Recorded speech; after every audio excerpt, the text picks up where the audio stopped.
Hello नमस्ते आप सभी को। आज शिक्षक दिवस है और इस शिक्षक दिवस के अवसर पर मैं आप सभी को शिक्षक दिवस की बहुत बहुत शुभकामनाएं देता हूं। देखिए, हमारे जीवन को बनाने में माता पिता के साथ साथ शिक्षक की बहुत बड़ी भूमिका होती है। इसलिए आपसे मैं कुछ सामान्य सी बातें करना चाह रहा हूं। देखिए, हम लोग जब योगा करते हैं तो आप लोग कई लोगों की शिकायत होती है कि हम लोग थक जाते हैं। देखिए, थक जाने के पीछे कारण ये होता है कि जब आप खड़े होते हैं तो कभी आप लेफ्ट पैर में ज़्यादा वज़न कर देते हैं, कभी राइट पैर में ज़्यादा वज़न कर देते हैं। तो हमें बैलेंस बना के खड़े होना। बैलेंस कैसे बनेगा? जितना आपकी ये शोल्डर का गैप है ना, हमें खड़े होने में उतना ही गैप रखना चाहिए। देखिए, जो एक आर्मी मैन होता है ना, आपने उसको देखा होगा, वो 2-2 घंटे खड़े रहते हैं। इसके पीछे कारण यही है कि जितना गैप उनके शोल्डर में है ना, उनके खड़े होने समय में उतना ही गैप अपने पैरों के बीच में रखते हैं, इसलिए वो नहीं थकते हैं। एक चीज़ का और ध्यान रखना, हमें वहाँ पे खड़े होते समय हमें साँस लेते छोड़ते रहना। साइंस भी हमारा कहता है कि हमें 2 सेकंड में साँस लेना चाहिए और 3 सेकंड में हमें साँस छोड़ना चाहिए। साँस लेने और छोड़ने में 5 सेकंड का समय हमें लेना चाहिए। देखिए, मैं आपका ध्यान एक और देखिए, बीमारियाँ तो कई हैं, लेकिन वर्तमान में जो हमें सबसे ज़्यादा प्रभावित किया है कोरोना बीमारी।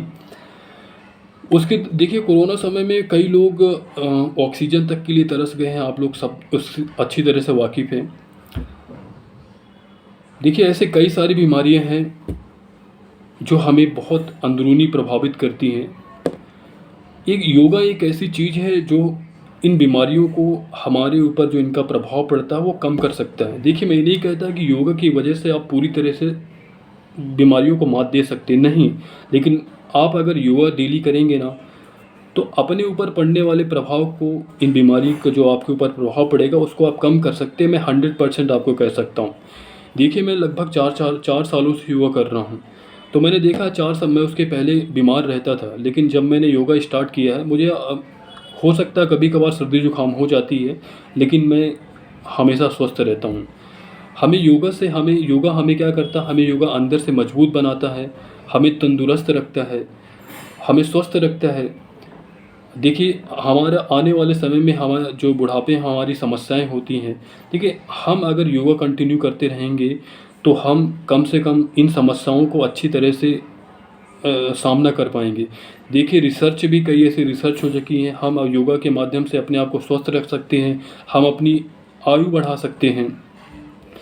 ये भी देखिए ना, आप जब नॉर्मल बीमार होते हैं तो जो डॉक्टर होते हैं आपको हमेशा वही सलाह देते हैं कि आप लोग योगा करिए। हमेशा आपको सजेस्ट करते हैं वो, योग करिए, घूमिए, वॉक करिए। तो मेरा भी आप लोगों से यही अनुरोध है कि आप सभी लोग योगा करते रहिए। आपसे जुड़े हुए जितने भी लोग हैं उनको भी इसके महत्व को समझाइए।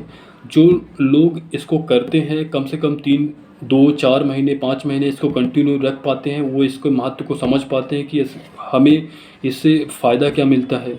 हमारा इसको योगा करने से सारा दिन अच्छा जाता है, हम एक एनर्जी फुल अपने आप को महसूस करते हैं। तो